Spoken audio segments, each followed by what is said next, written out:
আমি অনেক কষ্ট করে বাবাকে ম্যানেজ করছি, তুমি যেভাবেই হোক বাবার সাথে ইমিডিয়েটলি দেখা করো। এত টেনশন করার কি আছে, আমি তো আসি নাকি।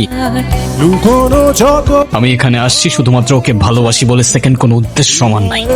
তুমি রাস্তাঘাটে মাস্তানি করো, আর তুমি কি করে ভাবলে যে তোমার মতো একটা স্কাউন্ডারের হাতে আমার মেয়েকে তুলে দেব? তুমি বাবার কাছে গিয়ে একটাবার সরি বললে সব ঠিক হয়ে যাবে। বলবো না আমি সরি। ছাড়া আমি যদি আজকে এখান থেকে চলে যাই, হয়তো আর কোনোদিন ফিরে আসবো। কে আসতে বলছো তোমাকে? যাও।